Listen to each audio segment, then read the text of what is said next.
On his first day at an elite South Korean academy, the most beautiful girl in class unexpectedly asked for his contact information. However, this young man surprisingly had no idea what Facebook or TikTok even were, which was truly bizarre. He had never even laid eyes on a mobile phone throughout his entire upbringing. It turns out Jeong Kun's true identity is one of North Korea's most elite spies, having endured brutal physical training since the age of 6. By 10, he finished the high school curriculum, and by 12, he mastered every type of military weaponry. At 16, he could already hold his own in a duel against high-ranking officers without being defeated. Regarding his lineage, his father is the top-ranked hacker in North Korea. His mother was a legendary female assassin who once struck terror into the hearts of people worldwide. Since childhood, Jeong Kun was groomed to become a premier secret agent. His current mission involves infiltrating the elite circles of South Korea's wealthiest families. The following day at Seoul International School, a brand new phone sat on Jeong Kun's desk. He kept glancing around whenever someone walked past him. He was checking to see if anyone noticed his new purchase. His classmate Lee Yale watched this display, completely speechless and at a loss for words. Jeong Kun quickly sensed her gaze. Without hesitation, he picked up the stylish blue device to show it off. Lee Yale couldn't help but find it amusing,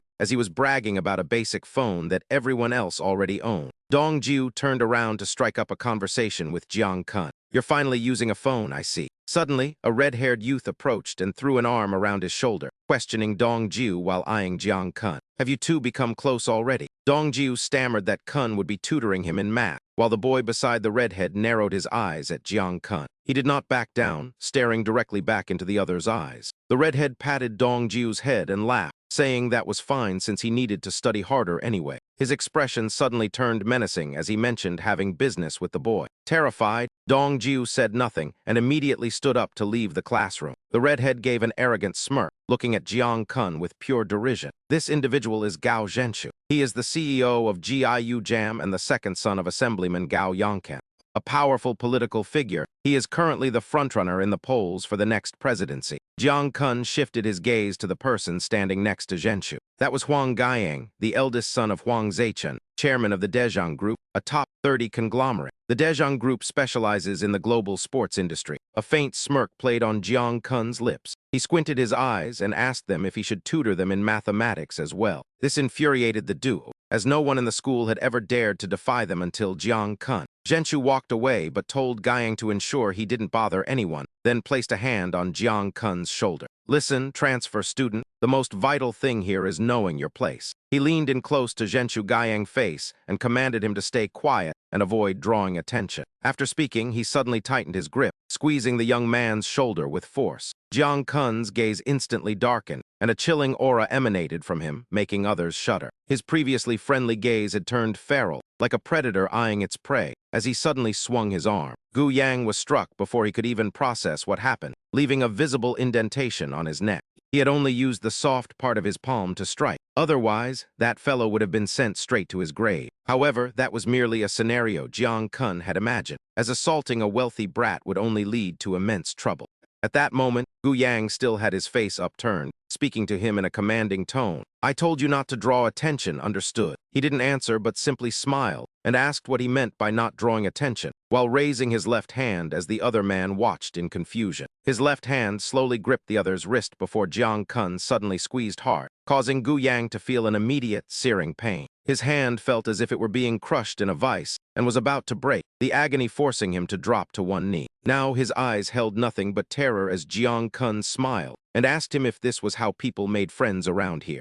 Jin Shu, sitting at a nearby table, witnessed the entire exchange and realized that Jeong Kun was not someone to be trifled with. On the other side, Gu Yang quickly pulled his hand away, his embarrassment turning to rage as veins bulged across his forehead. Having failed to intimidate the transfer student and ending up humiliated, the infuriated youth raised his fist to strike Jeong Kun. "Does this bastard want a beating?" he thought. Yet the protagonist ignored the incoming punch, his gaze shifting toward a surveillance camera mounted on the ceiling. He recalled his father's previous words about how surveillance cameras were everywhere in South Korea. With just a few simple maneuvers, his father had quickly hacked into the school's monitoring system. From the classrooms and cafeteria to the gym and the teachers' offices, nothing could escape the watchful eyes of the two of them. Jeong Kun hadn't expected his eccentric father, Su Jiao, to be so remarkably capable, as the man declared with a smug, self-satisfied grin. Dealing with those hackers was child's play for him, and Jiang Kun clenched his fist in excitement, acknowledging him as the undisputed #1 in Mangam Gang.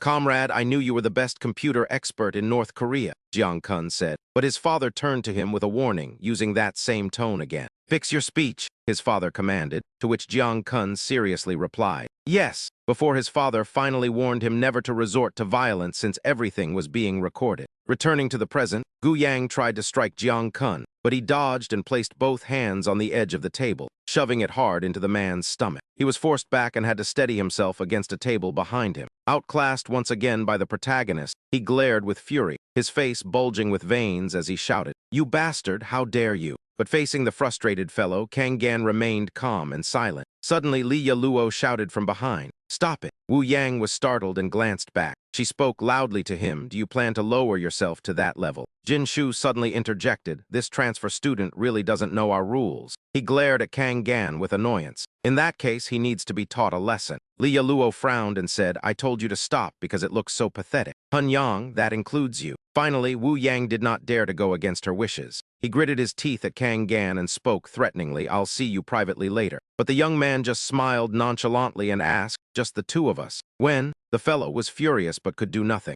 Finally, he could only leave in a rage. The classroom atmosphere returned to normal. He thought to himself, 4 stars means a recruitment target. How should I approach her? A moment later, a blonde girl waved to the students in the class. "Hello, everyone." Kang Gan frowned and thought, a recruitment target. What should I do? The teacher smiled warmly and gestured toward him. "We have a new face here. It's a pleasure. Can you keep up with the native language class?" He thought, "I'll figure it out later," then replied, "Don't worry about that, ma'am." The teacher on the podium was slightly surprised. "Your pronunciation is excellent. Where did you learn it?" He replied, "I studied at the New York International School. I moved back to Korea because of my father's work." Hearing that, the students in the class immediately began to gossip. The teacher clapped her hands happily and added, "Talking with Kang Gan will help everyone improve their skills. Your pronunciation is perfectly American." Being praised, the young man immediately put on a very arrogant expression. Li Yaluo, sitting in front, turned around and couldn't help but laugh at his face. Sitting to his right across the aisle were Jin Shu and Wu Yang. The two glared at him with hatred, as he was the first person in class to ever defy them. During recess, several female students gathered around his desk to chat happily. "This guy's pronunciation is even better than the teacher's. From New York, why didn't you mention it yesterday?" The 3 girls looked at Kang Gan with eyes that seemed ready to devour him. This made the young man break into a sweat, and he could only sit there silently. Kang Gan suddenly pulled out his newly purchased phone in front of the 3 girls.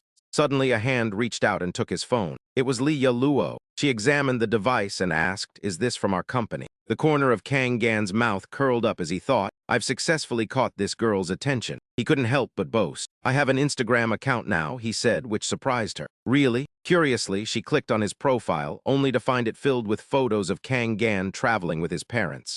From the Forbidden City in Beijing, China, to the magnificent Eiffel Tower in Paris, France. However, no matter the location, he had only one expression and one pose. Some jealous people would probably claim the photos were edited. After looking through them, Li Yaluo praised him. "Your family looks so happy." Kang Gan chuckled to himself. His father was indeed the best computer expert in North Korea, so his faking skills were top-notch. The next day, Kang Gan stood among the crowd waiting for the bus. He kept glancing around as if expecting something. Since this was a prestigious school for the elite, luxury cars were everywhere. He thought back to what the old man had told him. "A new car is coming today, so wait for your father after school." Hey, what kind of way is that to talk? Time ticked by, and everyone was soon picked up by their respective vehicles. As Leah walked past him, she suddenly turned and waved goodbye. "See you tomorrow." Jiang En silently watched Leah's retreating figure until she was gone. A smirk touched his lips, sensing her interest, yet he remained unaware that Gu Yang and Jin Su were standing right behind him. Gu Yang suddenly approached and patted his shoulder. "I should just go with them." He looked at them, thinking he needed to recruit these fellows as well. He then called out to ask where they were taking him. Gu Yang didn't reply,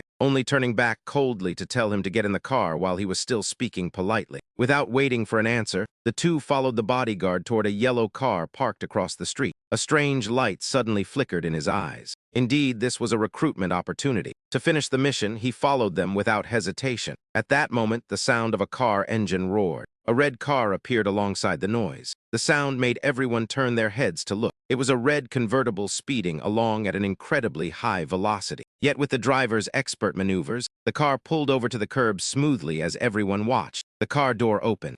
a man appeared who was Jiang En's fake father. Seeing him, the man waved enthusiastically. "Son, Dad is here to pick you up. Over here." The air seemed to stagnate and the street fell deathly silent. The two young men looked on with irritation, unsure of what to say. Meanwhile, the son broke into a sweat at his father's flashy arrival. Seeing no response, the man continued to shout that he was right there. Before he could say more, the boy used agile steps to reach the car. He leaned down and whispered something into the man's ear that no one else could hear. The man then quickly gave a thumbs up. "Are you making new friends? Are you going in your friend's car?" Hearing that, the youth sighed in relief as if a weight had been lifted. He said, "Fine, see you at home." Once the man drove away, Jiang En finally felt relieved. He turned back to continue what he had been doing. Those two were staring at him with immense fury. "You really need to be taught a lesson." Afterward, Jiang En got into their car and the yellow vehicle moved slowly through the city. Jinsu sat in the front while the bodyguard drove. Jiang En and Gu Yang were in the back, and he wondered where they were planning to take him. The car soon stopped at a high-rise building. Jiang En opened the door and stepped out, his eyes immediately catching the words TG Sport. Jinsu turned to speak and then walked straight ahead, telling him to go in and that he would follow. From behind, the bodyguard told Jiang En that outside the school gates, he was ordered not to leave his side for even a minute. Narrowing his eyes at him, Wu Yang felt that this man was far from ordinary. Everyone then entered the building, which contained a gym fully equipped with modern machinery. Seeing this, Kang Gon thought to himself, could this be some kind of training facility? A man stepped out to greet them, saying, "You've arrived. You cleared cage number 3, right?" The man looked up and replied, "Of course." Wu Yang said, "Don't let anyone else in." And the man immediately bowed, saying, "Yes, sir." Then he suddenly turned and whispered to Kang Gon, "Just give an unconditional apology. I'll call an ambulance, so it's best if you just pass out quickly." Confused, he asked, "What do you mean by an ambulance?" Wu Yang suddenly shouted at him, "Get over here now," making the man startle and stand up straight in a hurry. Kang Gon was then led to an octagonal cage. Wu Yang, standing nearby, had already begun taking off his shirt. He put on his gloves and started warming up his body, while he just stood there silently observing everything without saying a word. Above, Jinsu said to him, "It's been a long time since someone entered here with that look on their face." He turned back and asked, "Do you want me to spar with him?" Jinsu was surprised. "Sparring?" Then he suddenly laughed out loud. "Right, whether it's sparring or whatever, who cares?" His eyes gleamed with madness as he said, "If you understand, then sign this immediately." Wu Yang's finger pointed to the paper on the table. Kang Gon narrowed his eyes, coldly observing every clause on it. This was an agreement stating that the match was mutually agreed upon, and if any injuries occurred, neither side would pursue civil or criminal liability. He thought to himself, "So that's how it is. I didn't expect these rich heirs to be so clever, knowing how to plan for the consequences of assaulting others. If the victim signs this agreement, they won't have to take any responsibility."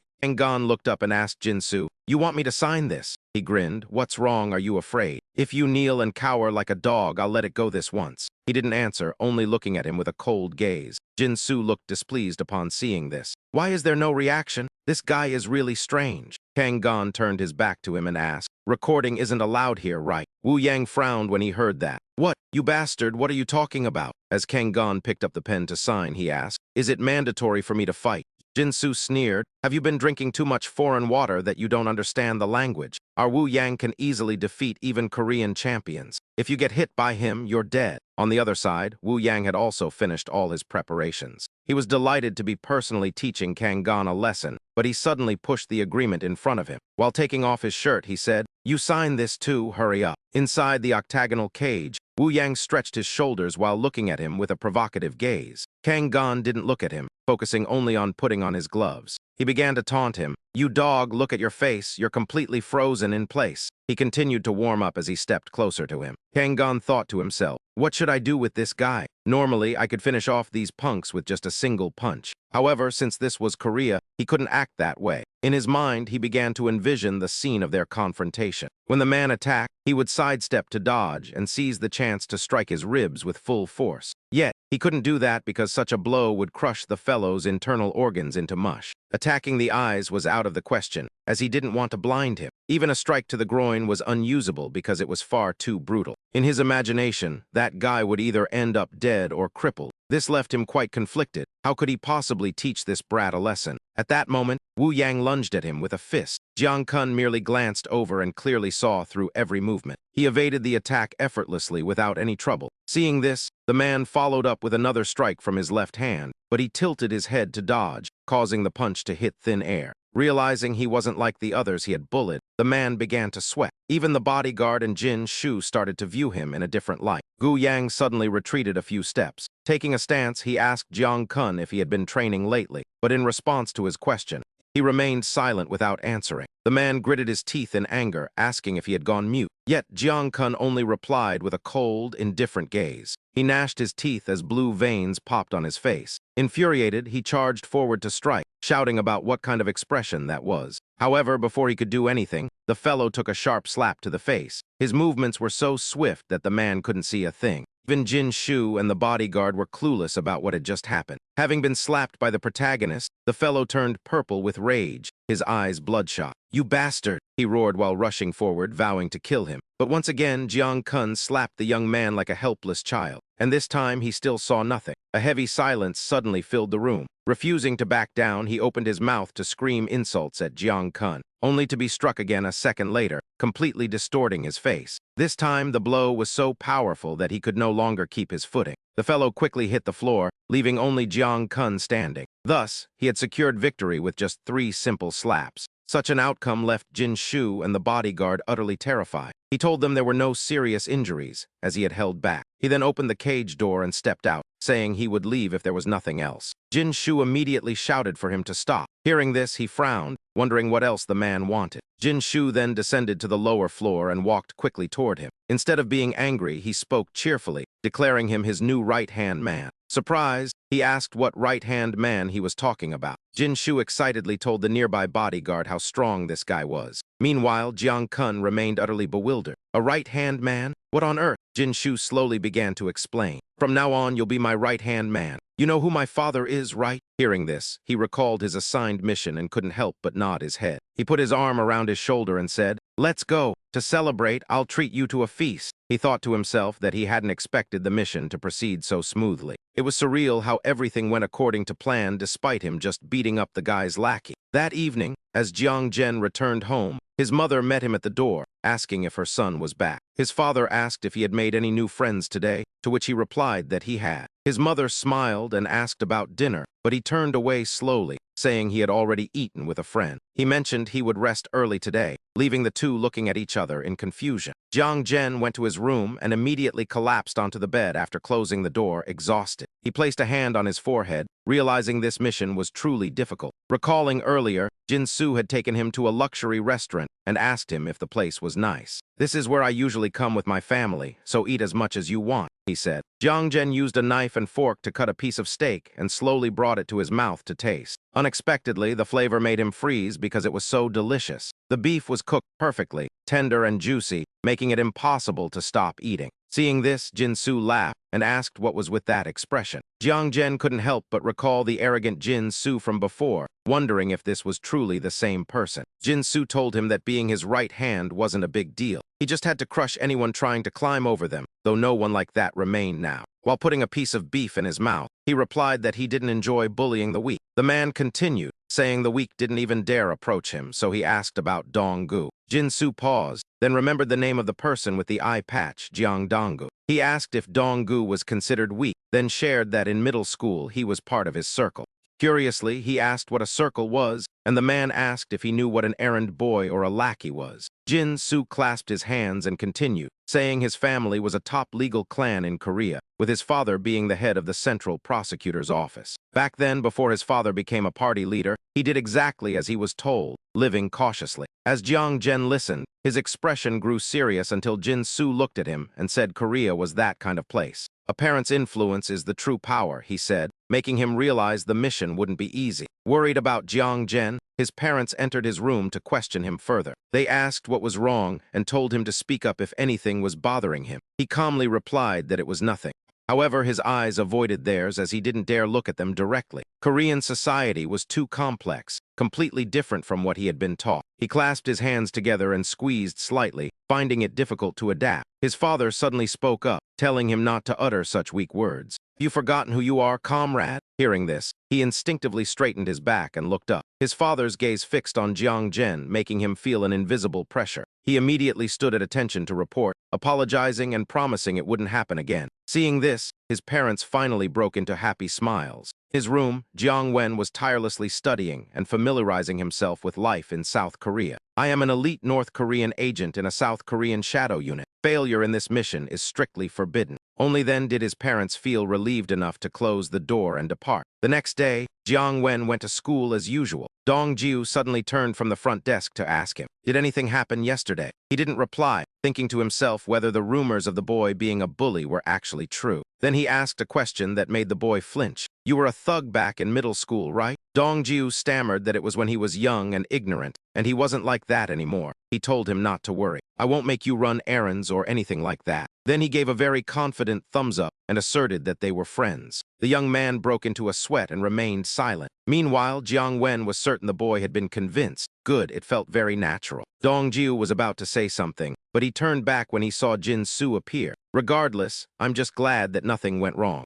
He crossed his arms and told him, "Don't worry, Dong Jiu, because from now on we are true friends." Suddenly, Jin Su called out Jiang Wen's name, causing him to turn his head. Seeing him, he also raised his hand in a friendly greeting. "Did you get home safely yesterday? Thanks for the meal." Hearing this, everyone in the class stared at them in utter amazement. It was clear those two had nearly fought yesterday, yet today they were acting so close. Jiang Wen walked toward Jin Su, saying he would treat him next time. He immediately pointed to the seat beside him and told him to sit. He wondered if that wasn't Huang Weiyang's chair. Seeing him still standing there, he asked, "Why aren't you sitting?" For a moment, Jiang Wen just stood there blankly, but then his mind quickly processed the situation. Could this be a reorganization of the bully hierarchy, meaning I've become the number 2? With that thought, he sat down with a look of complete confidence. The class remained silent as they watched. He chuckled inwardly, seeing that everything was going well. During the following lessons, the students focused on the lectures. However, Jiang Wen soon realized something was off. It had been quite a while, yet he still hadn't seen Weiyang. Could it be that he was unable to attend school? The scene shifts to a gym where Weiyang was enduring a painful beating. Every time the whip landed, his entire body shuddered violently from the agony. While beating him, the man shouted angrily, "You can't even do something that simple. You fool, do you know what it took to get you into that special class? Do you know how much money I've invested?" This man was the head of the De Zhang Group, Chairman Jia Tian. His bespectacled assistant hurried to stop him. "Chairman, please stop. I'm sure he has learned his lesson."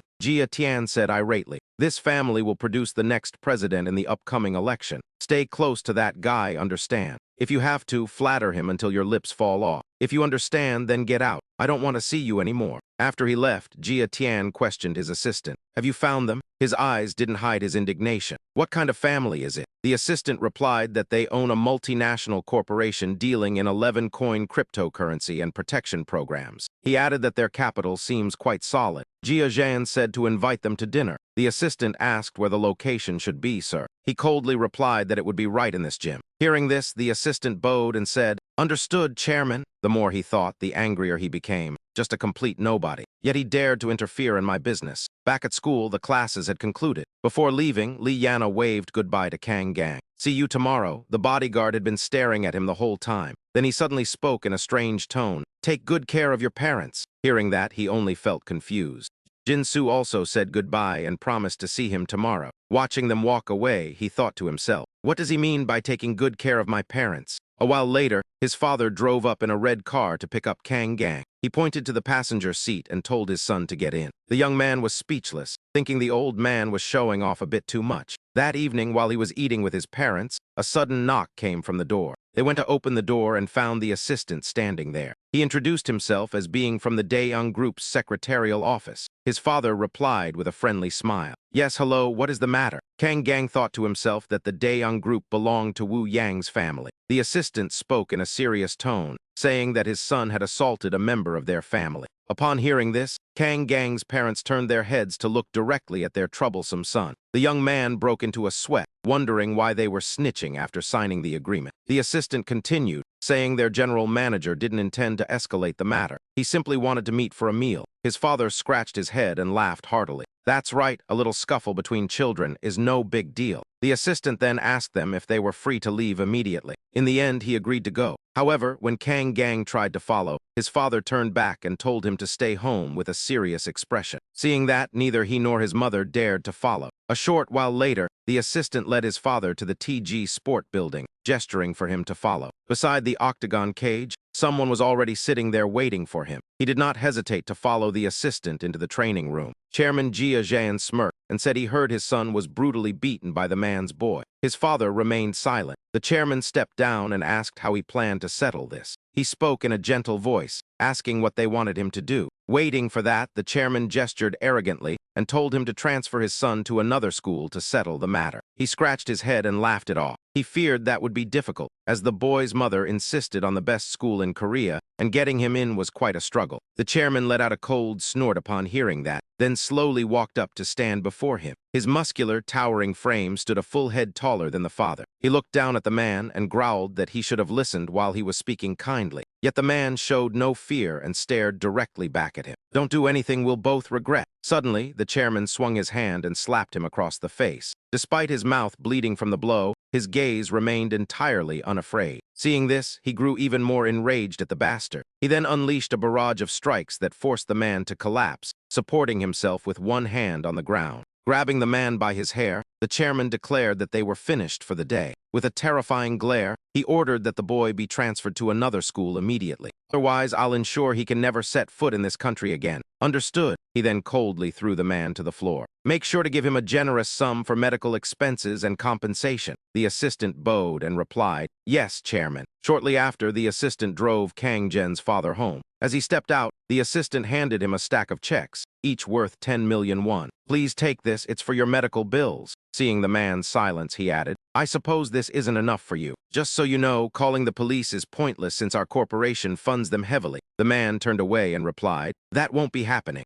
From inside the car, the assistant called out, "So you don't want the money then?" Before he could finish, the man snatched the checks and walked away in a rage. Watching him leave, the assistant scoffed and called him a fool. After opening his front door, the man quietly entered his room. Kang Jen was deeply worried when he saw the injuries on his father's face. "Dad, are you okay?" The man simply waved him off to signal he was fine, but Kang Jen's mother's eyes were already filled with murderous intent. Inside the room, Kang Jen's father was typing furiously on his keyboard. That chairman had no idea he had just offended the most powerful hacker in North Korea. "You bastard. I'll show you exactly who you've messed with." The next day, while the chairman was relaxing with tea in his office, his assistant burst in frantically. "Sir, we have a major problem." He narrowed his eyes and snapped, "Don't you know how to knock? Why are you so panicked this early?" The assistant stammered in fear. The company's servers have all crashed."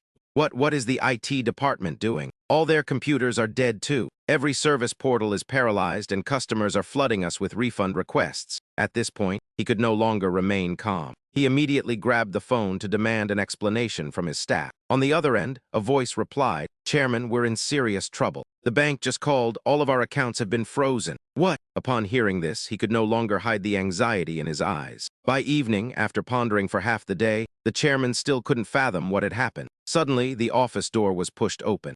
Thinking it was his assistant, he asked if there was any sign of a resolution or news from the bank. When no one answered, he turned around. Standing before him was Kang Jen's mother, but she no longer looked like a gentle housewife. The chairman looked up and asked, "Who are you? What is security doing letting a street peddler in here?" Jiang En's mother replied, "I've put everyone to sleep. You know all the security cameras have been disabled, right?" He stood up in a rage, wondering what on earth this crazy woman was talking about. Things were already troublesome enough, but before he could finish his sentence, she struck. With a single move, she effortlessly subdued the chairman, rendering him completely immobile. As she spoke, she pulled a syringe from her coat. "Do you realize who you've just provoked? Normally, I would kill them, but you should be grateful to him. I promised him I wouldn't kill any more." Having said that, she immediately plunged the needle into his neck. "I'll wake you up in 3 years once he graduates." The following day, Jiang En gathered his books and supplies to get ready for school. He turned to bid his parents farewell, saying he would return soon. They both replied, wishing him a great day at school. Seeing the bruises on his father's face, he felt a pang of guilt. "I'm sorry because of me." His mother immediately smiled and waved it off. "Oh dear son, you have nothing to worry about. We've handled everything, so just focus on your studies." A short while later, Jiang En was sitting in his classroom. Upon seeing him, Li Ya waved in a friendly manner. He thought to himself, so in Korea, parents immediately intervene in their children's affairs, huh? It wasn't simple at all. Jin Soo, sitting nearby, suddenly spoke up. "Hey, have you heard the news? Wei Yang's father collapsed." Word is his company is in turmoil. It was a stroke or a heart attack, something like that. Hearing this, Jiang En instantly recalled what his mother had told him. We've taken care of everything, just go to school. He shook his head, thinking it couldn't be. Then Lee your approach to chat. What are you doing this weekend? Bring him along too and come to my birthday party. He asked for clarification. A birthday party? Yes, it's my birthday. Will you come? Yeah, I'll be there. She waved happily at him. Great, I'll send you the address. A few minutes later, Wei Yang entered the classroom. When Leah asked him, Wei Yang, is your father all right? He simply walked past without answering. He sat at the back row, one desk away from Jin Su. He remained silent throughout the entire class, and time passed quickly until school ended. As Jiang Yan was about to head home, 3 classmates called out to him, asking if he was going alone. Are they my classmates? He thought to himself before replying, yeah, I suppose. Then come with us, they said. We're taking the bus. The girl in the group introduced herself. I'm Xin Yun, and this is Su Zhangzhen. He replied, nice to meet you. And this is my best friend, Jian Yizui. It's a pleasure to meet you. Yan, we want to be friends with you too. It's great to meet you. Which way is your house? He answered, Ben Paul Blue Tower. Hearing that, all 3 of them stared in disbelief. You must be rich. That's the most expensive apartment complex around. It's just my parents' home, he said. Even so, that's incredible. Our cram school is nearby, so we can ride the bus together. Oh, right. There's a delicious TD Okbaki place right in front of the academy. Want to go eat with us? TD Okbaki? The boy with glasses looked serious. No one can say no to that. The 4 of them entered a rice cake restaurant near the school. After waiting for a moment, the food was served and the table was full. It's great. You won't be disappointed. Thank you for the meal. As expected, this TD Okbaki is the best. Seeing him not using his chopsticks, Xin Yun asked, Don't tell me this is your first time eating this. Of course not. He immediately hid his confusion by taking a piece of spicy rice cake and putting it in his mouth. However, he didn't expect it to be so spicy that it felt like he was breathing fire. His reaction made everyone burst into laughter. After drinking a glass of cold water to soothe his throat, they began to talk more deeply. Actually, I'm a bit surprised. I didn't think you'd hang out with us because right after you transferred, you were with people like Jin, Shi, or Wu Yang. We're in the special class too, but we're still different from them. I don't quite get it. Can you explain? Just look at A. Luo's group or Jin Shi's group. We feel a bit inferior, but our Xin Yun has never lost her first place ranking in the whole school. Isn't that impressive? Actually, those others are all going to study abroad, so I'm the top student by default, Jiang Yan thought. These people aren't in the records, they're just normal Korean students. What's this? A voice suddenly rang out in the shop, making them turn. A group of boys entered. Are the rich kids from the international school gathering in our place? Why are they here causing trouble? The shop is already cramped. Are you trying to take the commoners' seats too? Hey, when someone asks you something, you should answer. The boy with glasses stood up and told the others, let's go. But that guy blocked him. Are you trying to leave? We've finished eating, so we're giving up the table. He narrowed his eyes with a sneer. It's not that easy. You're rich kids, right? He put his hand on the boy's shoulder and said in a threatening tone, buy us a meal. Seeing this, Jiang Yan immediately brushed his hand away. Are you guys beggars? The man was stunned by the comment, then angrily pulled his hand back. A black-haired youth in the group spoke up. I thought your school was full of obedient brats. Turns out someone actually has a spine. Usually, a simple threat is enough for me to get some lunch money. Kangon replied indifferently. You aren't beggars, which makes you muggers. Stop wasting time, pay for this meal, and get out. Then you can continue your tutoring in peace. Since you put it that way, I can't let this go. Let's take this conversation outside. Suddenly, a trembling voice spoke up. I'll pay. He's a new transfer student and doesn't understand. The black-haired thug snorted. What's your move now? You're really trying to act like a tough guy. Nothing is going to happen, don't worry. After speaking, Kangon pulled out several stacks of cash. My family is wealthy. I live on the royal floor of Benpo Blue Tower. Now are you ready to talk? Shortly after, the group gathered in a deserted alleyway. Kangon scanned the area, thinking there were likely cameras nearby. Meanwhile, the thugs began whispering among themselves. Why is this kid so arrogant? If he's willing to hand over the money, just let him. True. Kangon visualized himself delivering a brutal beating to the lot of them. However, I can't do that. With so many classmates present, I have to be cautious. One of the thugs stepped forward while warming up. Do you have any idea who we are? We're the boxing team from Seoul Sports High School, you bastard. He threw a punch at Kangon, but he evaded it with ease. He then questioned them. So you're all athletes? The opponent grew furious and continued his assault. You piece of trash! This time, Kangon struck back, delivering a single right uppercut that left the boy gasping for air on the ground. The black-haired leader was stunned, thinking, just one blow. The rest of the gang roared in anger, you're dead meat. Suddenly, the leader shouted, "Don't move." He asked Kang Gon, "Do you know Gui Yang? He used to be in my crew." "It seems Gui Yang hasn't taught you a lesson yet," he growled a threat. "Just hand over 500,000 won every month. If you do, we'll leave the kids at your school alone. What do you say?" Kang Gon thought to himself, "Is this the most dangerous one?" Without waiting for a response, the thug took a fighting stance. "If you need time to consider, perhaps a beating will help you decide faster." With that, he lunged at Kang Gon. Despite his impressive speed, he was still unable to land a hit as Kang Gon dodged every move with fluid grace. He even anticipated the thug's strikes before they were fully executed, neutralizing them with his legs. The man screamed in rage, "You bastard! You really need to be put in your place?" As the fight reached its peak, the police suddenly arrived. "What do you kids think you're doing?" Seeing the officers, the gang quickly shoved them aside and tried to flee. However, before the black-haired leader could escape, a Samsung phone struck him in the head, sending him face-first to the ground. Soon, they were all taken to the station for questioning. Nearby, Kang Gon's friends were giving their statements to the police. "I told you we weren't actually fighting. They started the trouble at the restaurant and—" "What trouble?" the officer sternly asked the black-haired youth. "Did you really do this? Do you realize how serious a robbery charge is?" He raised his hands and replied with a casual tone, "We just attend the same tutoring center. I only asked to borrow some lunch money, but they refused." The officer asked why they were fighting, saying they'd all have to rewrite their statements at the station if they didn't explain. "Understood, but we're the victims." The black-haired boy claimed his friend was hit, but the others retorted that they had all ganged up on Gun. "That's right." The officer slammed the report, demanding silence unless they wanted to redo their statements. A short while later, a man arrived at the police station. He said he heard his student was there. Seeing him, the black-haired boy turned timid. "Teacher, I'm sorry, I'm his teacher, hello." He asked if it was serious. The officer said it was just a report with no major injuries. "I will discipline him strictly," the teacher replied. After apologizing, the officer mentioned being a fan of Zhu Shanziu and asked the teacher to keep the boy in check. The teacher then pinched the boy's arm.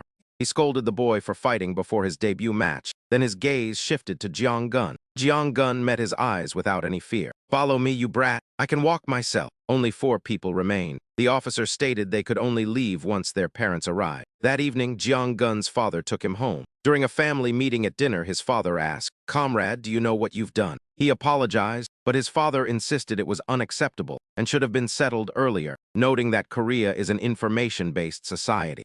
"Didn't I tell you everything is recorded?" Jiang Gun lowered his head and apologized while his mother held his hand to comfort him. "Don't be sad, son. It's over now. Korea is complicated. How much longer do you plan on showing such weakness?" Jiang Gun seriously vowed it wouldn't happen again. "No, sir. Starting today, I'll take the bus. Don't come to pick me up anymore," he told his father. The next day, Jiang Gun saw Wu Yang talking to the guy he had knocked out. Upon seeing Jiang Gun, the boy got scared and quickly fled. He asked Wu Yang if he knew them, but Wu Yang ignored him and walked away. Later, Jiang Gun met his new friends, which Jin Su happened to witness.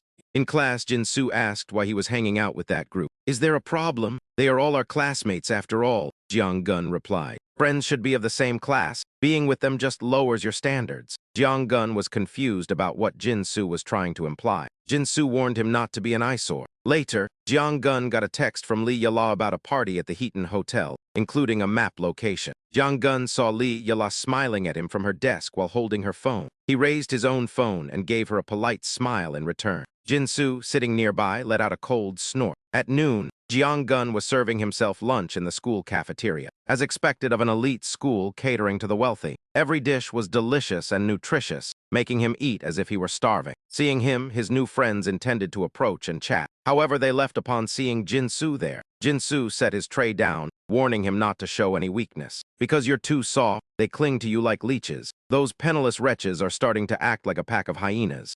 Just as he finished speaking, Li Yor arrived. "Gangon, did you see my message? You must come to my birthday party this weekend." Gangon smiled and replied that he knew. It would be fun with Gangon there. He was clearly in your sights. Jinsu couldn't take it anymore, slammed the table and stood up, losing his appetite and ordering the food cleared. Gangon was furious upon seeing this. It wasn't because of the attitude, but because the other had taken food and didn't eat it. That capitalist bastard wasting food like this. What a shame. What should I do now? Should I just eat it? After school, Gangon was about to head home with his new friends when he ran into Jinsu. "Get in the car, I'll take you back." He refused, saying he was taking the bus today. Jinsu turned back in anger, demanding to know if he heard the order to get in. Seeing his friends behind him looking terrified, he agreed. In the car, Jinsu told him that he had already warned him not to associate with those paupers. Right. He wondered why this guy was suddenly so irritable with him. Furthermore, you are not to attend Ya's birthday party. I told you not to become an eyesore to others, don't you understand? Gangon didn't get his point. It irritates me to see you and Ya getting close.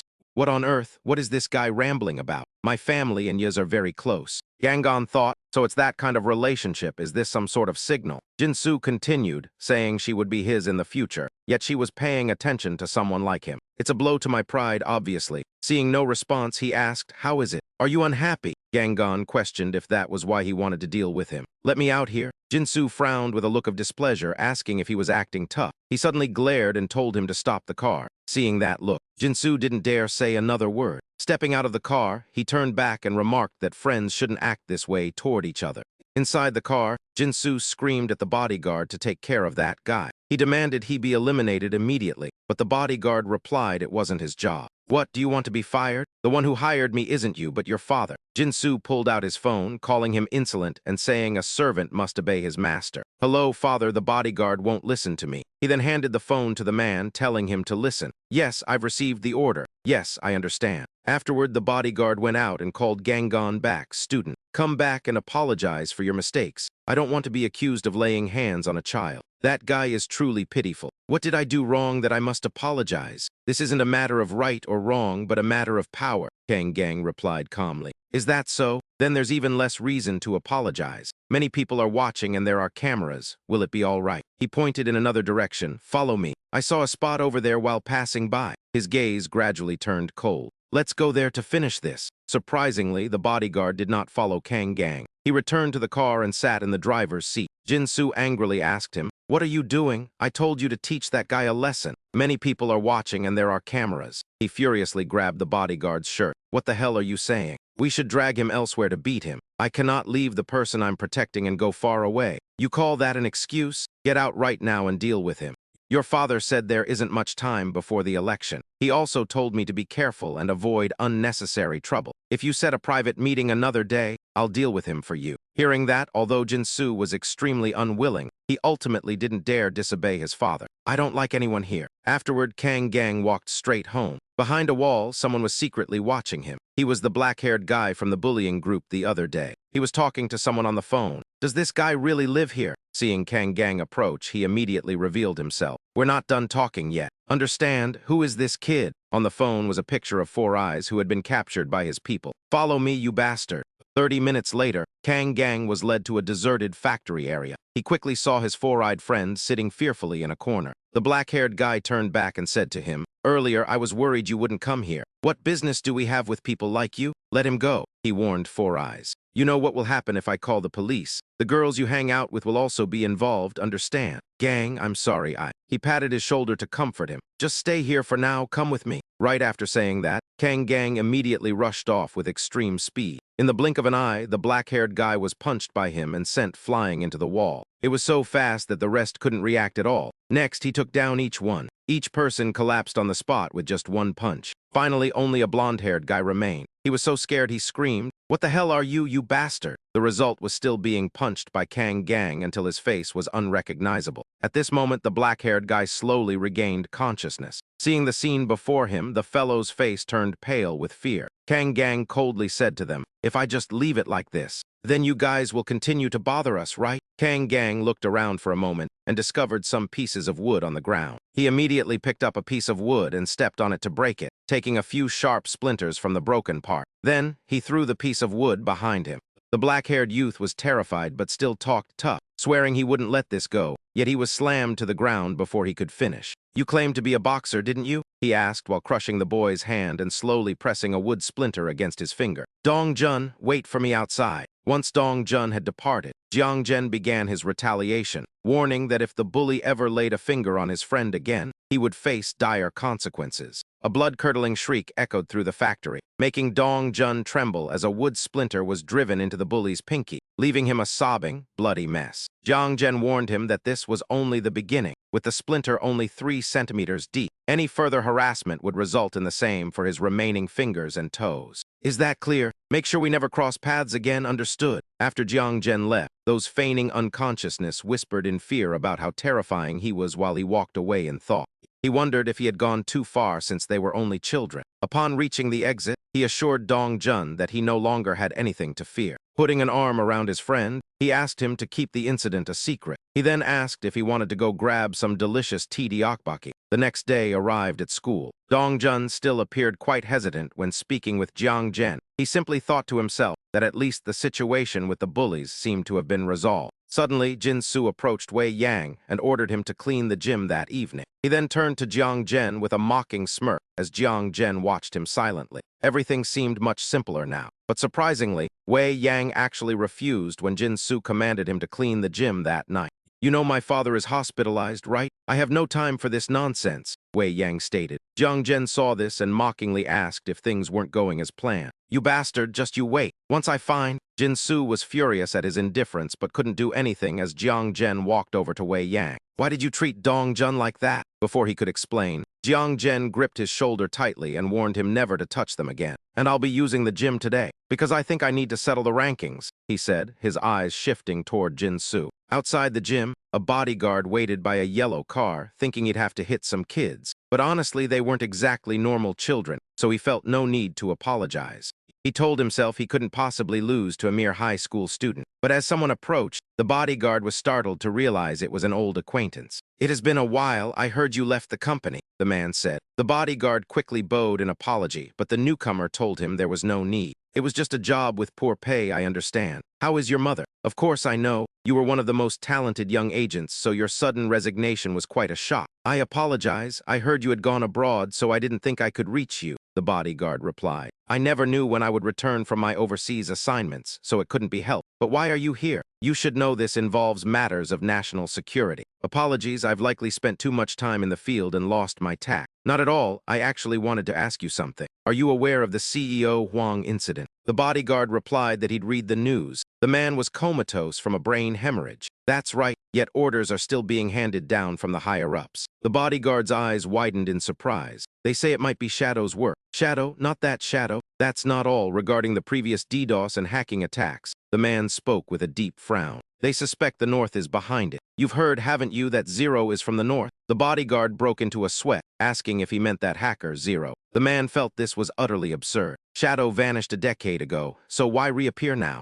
And why target a mediocre company's CEO instead of a president or prime minister? Furthermore, Zero, a world-renowned fugitive hacker attacking a 30th-tier company. His eyes narrowed, questioning the motive and purpose. It made no sense at all. Finally, he patted the bodyguard's shoulder. "It was good seeing you. I'll file my report and head abroad for a mission." The bodyguard thought to himself that he was also glad to meet again. "I hope you have a healthy retirement. After all, Shadow and Zero, there's no way those legends would be in South Korea." A short while later, the three were now inside the octagon. Jiang Kun was putting on his gloves, while Jin Su seemed gleeful, thinking he was about to get his revenge on him. The bodyguard was lost in his own thoughts, thinking how pathetic he was. Even if it's for money, it's time to quit. Wu Yang told them he was leaving.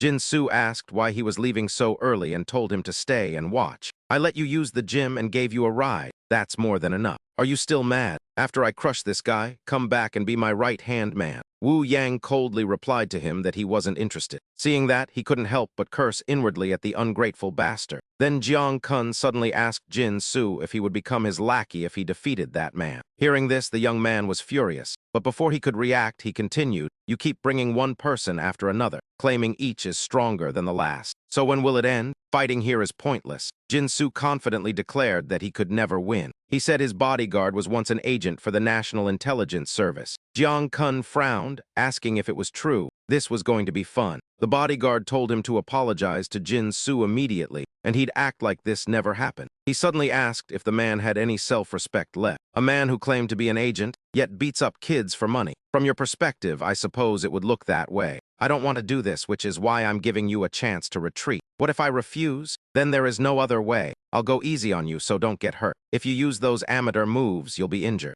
He had barely finished speaking when Jiang Kun's leg came flying toward him. The bodyguard's prowess was no joke, as he evaded the strike with great speed. However, that was merely Jiang Kun's probing move. He spun around to deliver an even more powerful kick. As expected, the bodyguard managed to block it again, though he clearly struggled to do so. He silently assessed that Jiang Kun was significantly stronger and faster than himself. Witnessing this, Jin Su lost his nerve to boast and watched the scene in silence. The bodyguard told Jiang Kun that he was impressive, but warned that those trivial martial arts moves would only lead to injury. He thought to himself that the man's reflexes were truly on another level. Should he pretend to take a few hits and then lose the match? Jin Su screamed, asking why he was just standing there and telling him to crush the boy. Jiang Kun took his stance. Former South Korean Taekwondo champion. He wanted to see just how good those skills were. He launched an immediate attack, but the bodyguard managed to evade it. The bodyguard was stunned when he noticed Jiang Kun's finger placement. It wasn't a punch. He was actually aiming for the eyes. The two then began to trade blows.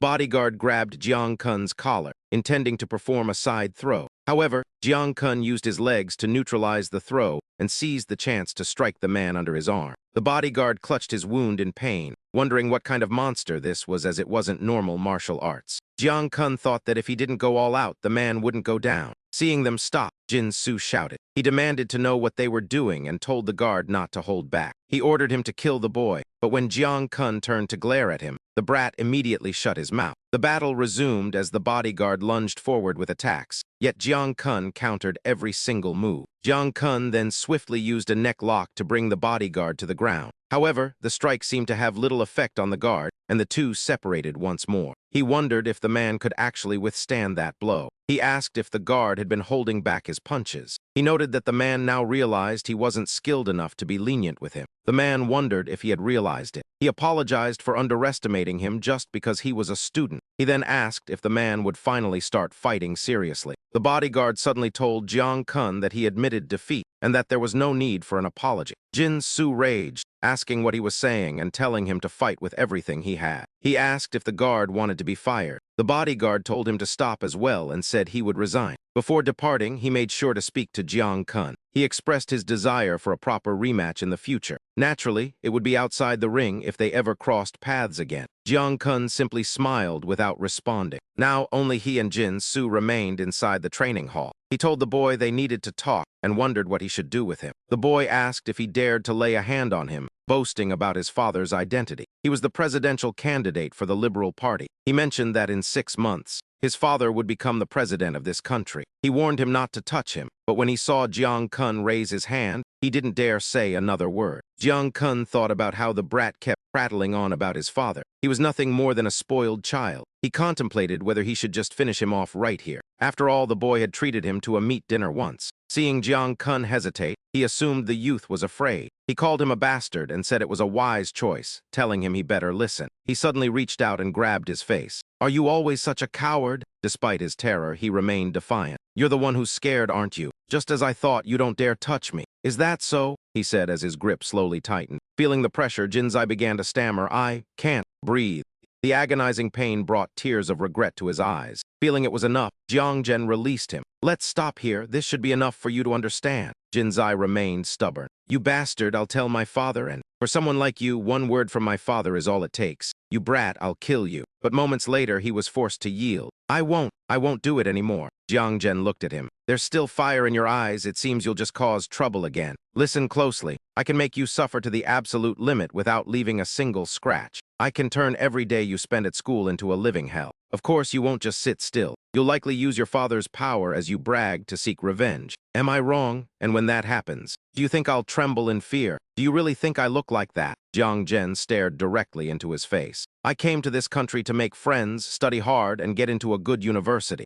Then I'll land a great job and eventually climb to a high position." Jinzai thought to himself, "You bastard, you're finished." Jiang Zhen continued, "Do you think I'll let you off? That is the path I must take, no matter the cost. And if you stand in my way..." Jinzai felt like a mere insect before Jiang Zhen, unable to escape his grasp. Just then, Oh Yang suddenly returned, causing him to stop. "This is the kind of thing you people always do, right? I'll make sure this never happens again."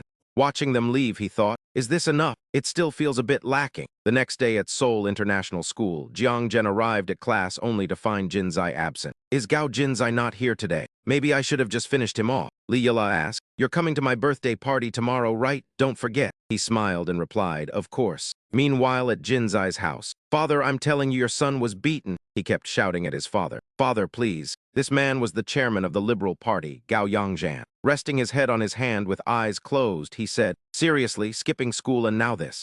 What are you doing? I already told you that guy beat me half to death. I almost suffocated and died. You're exaggerating. There isn't a single scratch on you. He didn't dare look at his father. Are you joking? You're not an elementary student anymore. Are you going to run to your father every time you get into a fight? I'm serious. I'm so scared of him that I don't even want to go to school. Then why not take this chance to study in America with your sister? Afterward, he summoned someone into the room. Unexpectedly, it was the bodyguard. Mr. Han, you've arrived. Seeing this, Jinzai shouted in a rage. He abandoned me, which is why I was beaten half to death.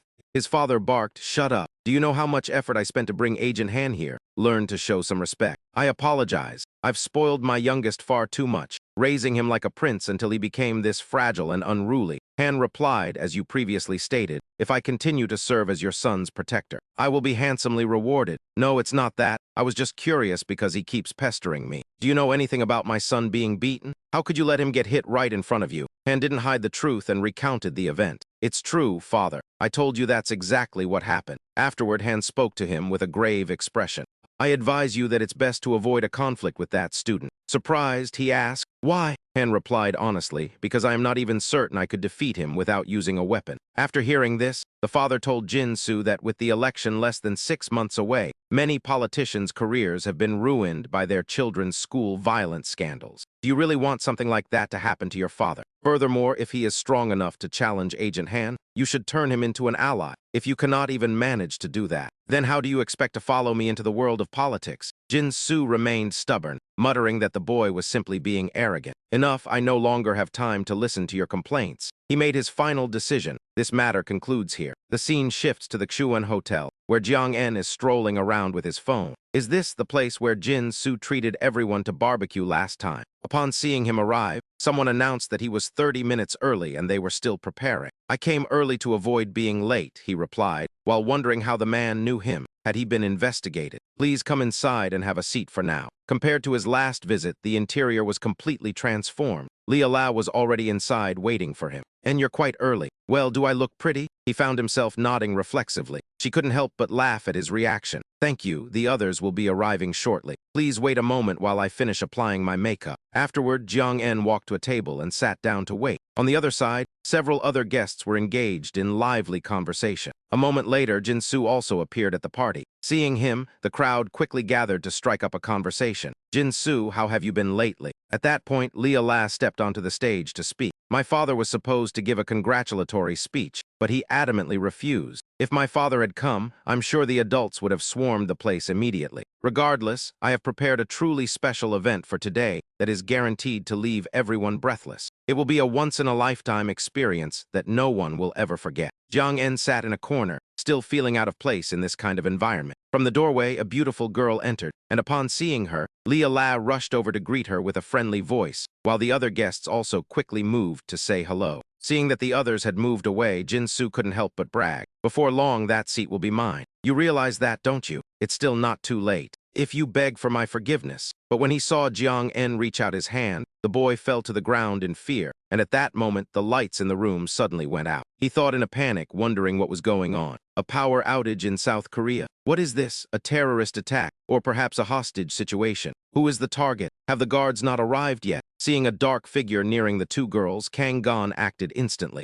After Aura, this is the primary objective. Do not interfere, this is my mission. He swiftly brought the opponent under control. But when the lights came on, it turned out to be just a man about to give flowers. Everyone looked at him with eyes full of astonishment. Seeing their reactions, Kang Gon quickly let him go. The man then began to explain. I am here to celebrate Lady Liara's 18th birthday. I am about to begin the special performance by Night Voice. The music soon began to play. Kang Gon realized that it was only a performer. From across the room, Liara glared at him with anger. The party ended and he trudged back home by himself. He felt immense regret and kept hitting his own head. Why did things turn out that way? A hostage situation in South Korea of all things. He recalled how furious Liara had been at that time. Do you know how hard I worked to invite them? I am sorry. That is enough, Ara, but still, wasn't it quite impressive? What was so great? The leader of Night Voice even left in tears. The other girl insisted on defending Kang Gon. Was it not because he rushed in to save you? What if the object in his hand hadn't been flowers? Then he would have been a real kidnapper.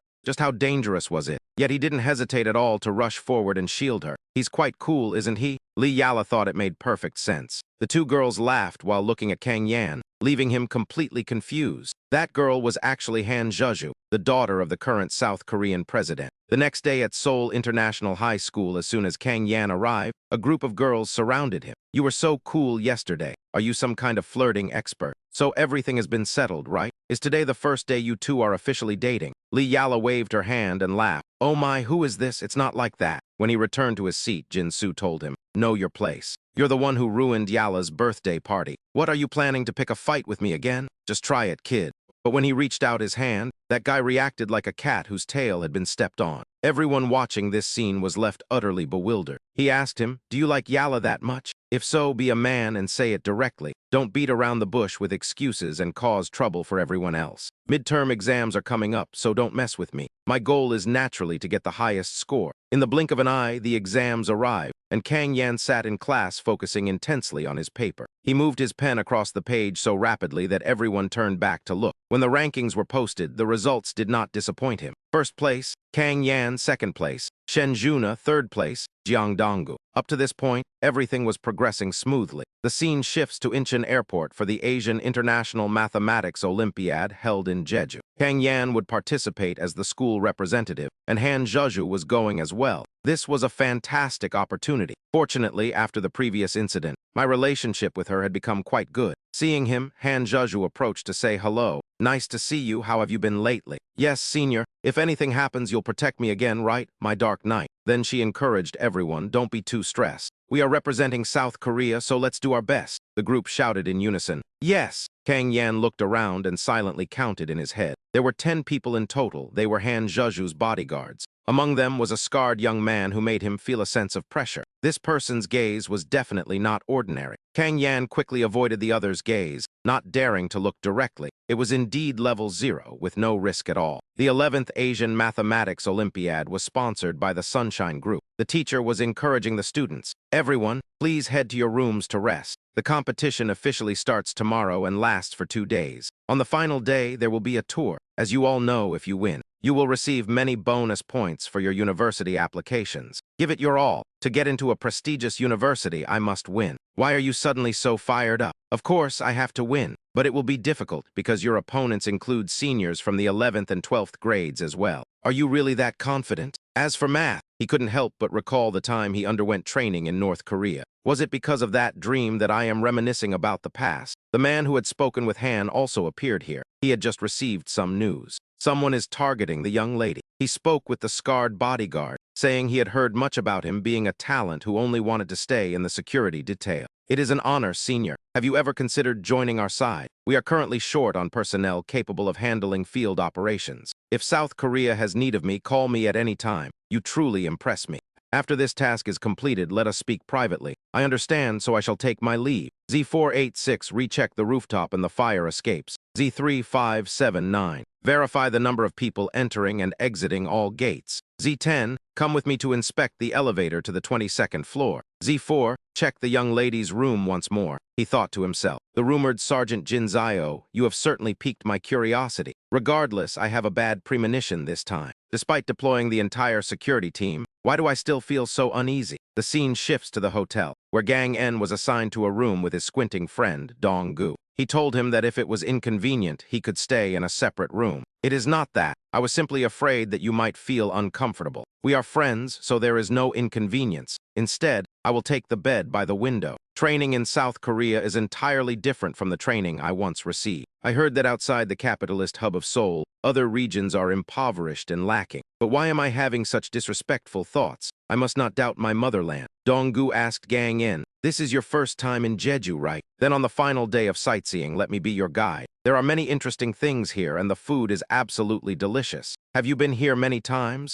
Most certainly. Since you returned from abroad, you might not be aware, but many people from Seoul come to Jeju for vacation. It only takes an hour to fly here. Is that so? By the way, lately, you and Jin-soo seem strange. Did you two have an argument? It is nothing. I just noticed you do not talk as much as before, so I wondered. This kid looks so gentle, yet it turns out he used to be a thug. South Korea is truly. Dong-gu, I heard that your parents and Jae-shi's parents hold very high status. What positions do your parents hold? Do you see me hanging out with Yuna, Zhang-jun, and Yiju? I went to eat spicy rice cakes with them, and they were delicious. We should go together when you have some free time. Yuna is particularly talented at mathematics. You said math was the hardest, right? She was even selected for the competition. Seeing his friend sitting there silently, Gang En was forced to take action. I surrender, I surrender. This is your chance to get to know Yuna. Go on the tour with me on the final day. I know Dong-gu, but he accidentally squeezed a bit too hard. He knocked the poor fellow unconscious. Open your eyes, Dong-gu. In the afternoon, the three of them went to study together. Dong-gu rubbed his head and said he forgot when he fell asleep. You must have been exhausted.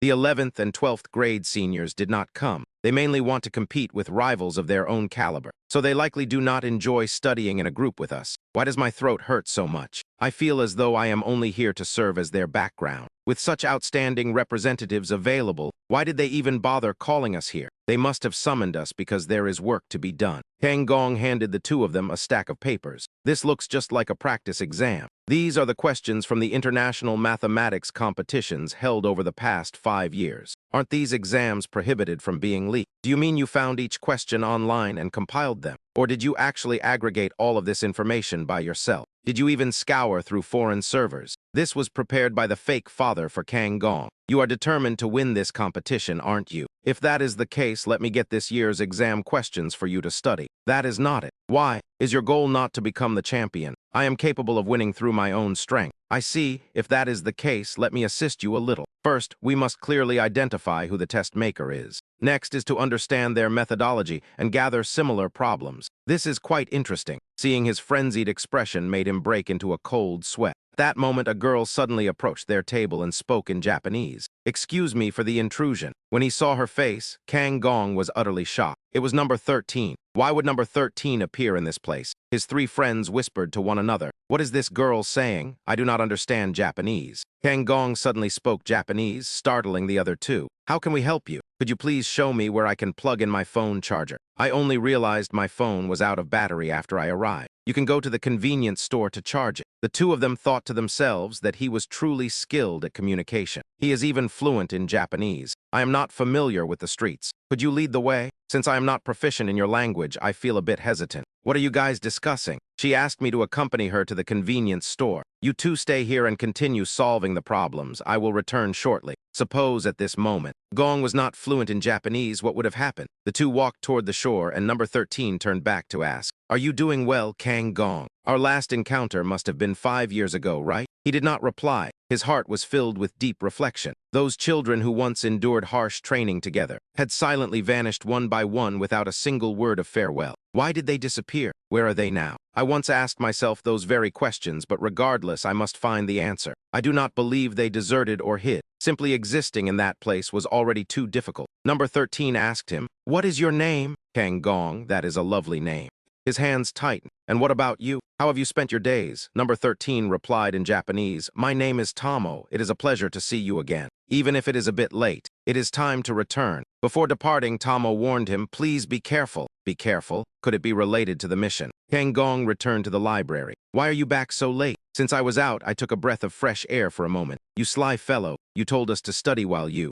Show us the quick way to solve these. Oh, hello, Gong. Is something the matter? What do you mean? To be honest, you looked a bit off, and my stomach is feeling a little unsettled. I'll be in the bathroom for a bit. You two should head back and rest. You've already mastered these methods. Don't overexert yourselves for us. Yuna and I will solve a few more problems before leaving. I understand. Jiang Zhen thought to himself as he walked. Could number 13's mission be targeting number It's completely incomprehensible. If it were an assassination of number 0, the superiors should have issued the order to me instead. Room 1217 is the special suite reserved for number 0, but this place is under strict surveillance by bodyguards. Surely nothing will happen. Returning to his room, he immediately called his father. On the other end, the man sat before a computer. "Is that my son? Jeju Island must be quite interesting, right?" He spoke in a serious tone. "Comrade Manjiam Jiang, has any order been issued by the party?" "An order? Why are you suddenly asking that, comrade?" "You don't know, comrade? Please explain." "It's nothing, I'll handle it myself." After saying that, Jiang Zhen immediately hung up. At home, his mother asked, "What's this about an order? Is something wrong?" "I suspect someone from the organization appeared near Jen, so he asked." "Wait a moment. Don't act rashly, we must first understand the situation." His hands moved swiftly across the keyboard. Soon, he had hacked into the cameras at Jiang Zhen's hotel. Found it. Jiang Zhen's image quickly appeared on the screen. He thought to himself that if the party had no instructions, he would meet number 13 directly to verify. With that thought, he went to the reception desk. "How can I help you, sir?" "I'm looking for a Japanese friend participating in the exam. Her name is Tomo. Could you please check her room number for me?" "I'm sorry, sir. We are not permitted to disclose guests' personal information here." "Then could you call her room and ask her to come down to the lobby?" "Yes, certainly. Please tell her that Jiang Zhen is looking for her." "Yes, please wait a moment. I'm sorry, sir, there is no answer." "Thank you very much." The phone rang and Jiang Zhen answered immediately. "Yes, father. What is the background of the person you're looking for? Stop searching. Who is it?" "Her name is Tomo. Room 1110. The 11th floor hallway is empty. Just go up and open the door." "I understand." Jiang Zhen went to room 1110 and found it empty, so he pushed the door open. Comrade Manjiam Jiang's skills are truly reliable. With him, any mission, no matter how difficult, can be completed. "Is number 13 staying here alone? Where did she go?" "The layout of this room is identical to mine." While looking around, he suddenly received a text from his father. "Someone is at the door." The door opened, and a person dressed as hotel staff entered. However, the room was too dark for Jiang Zhen to see the person's face clearly. He silently wondered if it was number 13, but the footsteps were far too heavy. Why would a hotel employee in uniform enter a guest's room so casually? It was number 13's accomplice. What did he just place on the bed? Since the item was moved so secretly, Jiang Zhen waited for him to leave before slowly approaching the box. Upon opening it, he discovered 2 bombs inside along with a detonator. He broke into a cold sweat, thinking this was pure madness. This alone was enough to wipe out hundreds of people. Was this truly an order from the party? What could be the reason? Footsteps echoed from outside. The Japanese academic team was returning to their rooms. "It was quite fun. I never expected Tomo to be so fluent in Korean. What a relief. Number 13 is back. I must hide quickly."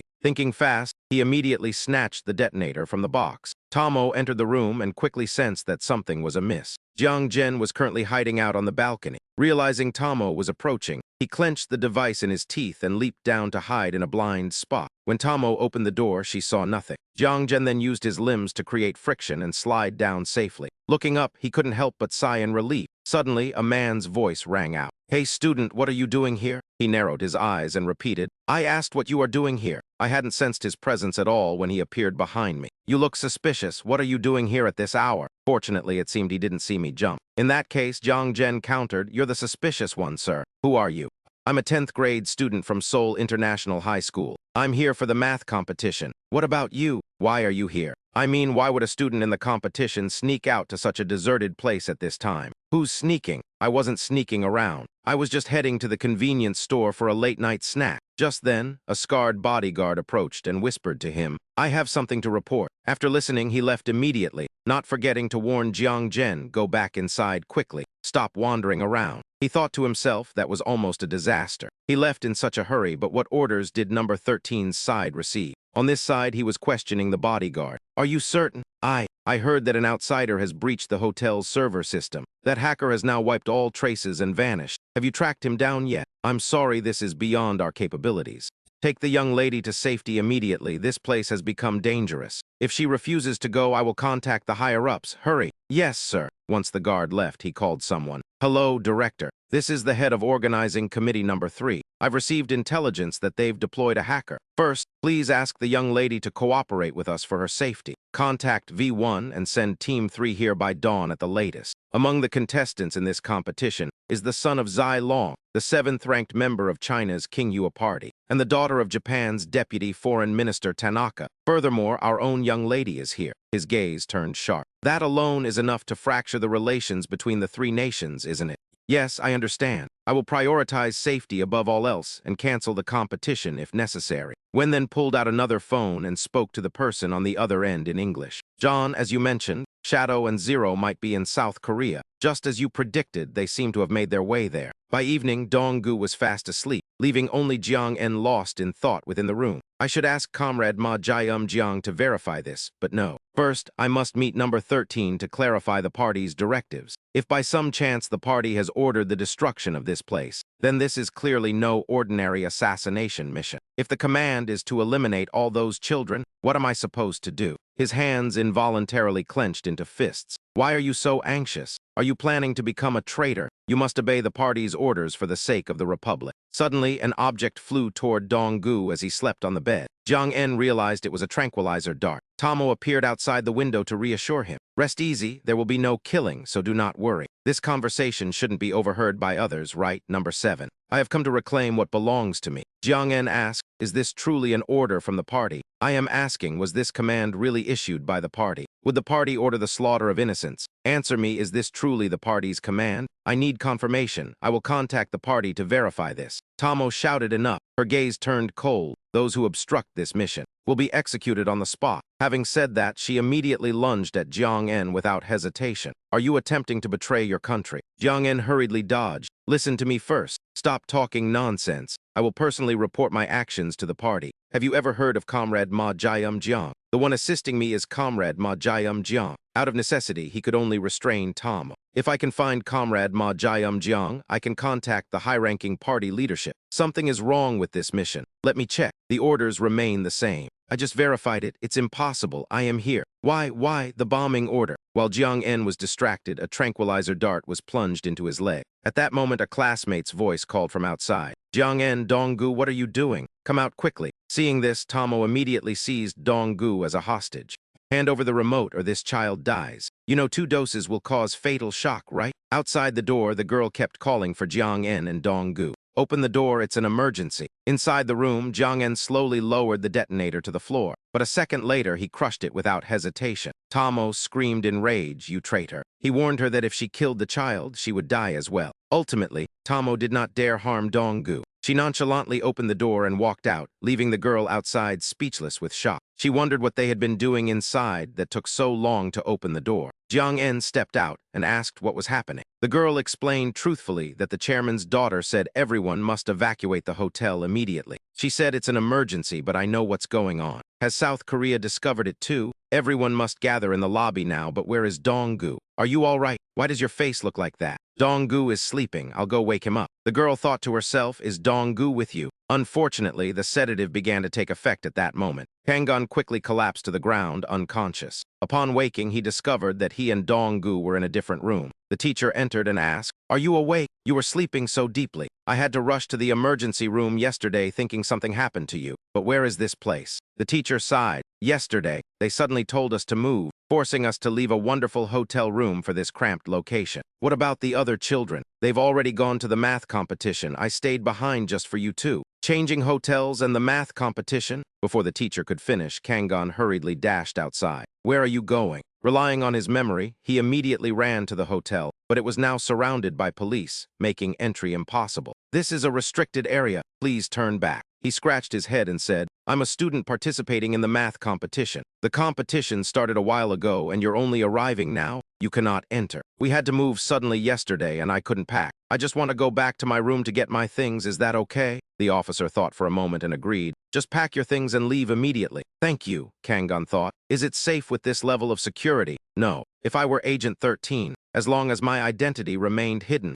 the mission would be a guaranteed success. The only stroke of luck is that I have already destroyed the remote control. It is still too early to relax. The accomplice might have prepared a duplicate. The fastest way is to determine whether Agent 13 is currently inside. Seeing Kanggun, the guard asked, are you a student from the international school? Yes, I arrived late. You can't go inside. Yes, there's a temporary residence reserved for you, right? Stay there. It's very dangerous here. I have a friend named Zuna who studies with me. I'm late without any notice, so I'm afraid she might be worried. There is still 1 hour and 10 minutes left until the lunch break. I'll let you in for a moment then. Yes, thank you. Can I go up to the room briefly? I forgot my phone because I was in such a rush yesterday. Thank you, sir. Locating Agent 13's position is the top priority. I must contact Comrade Mangium Gang to check the CCTV inside the examination area. If I can stop that kid, I can temporarily halt the mission. After that, I can verify the information directly with my superiors.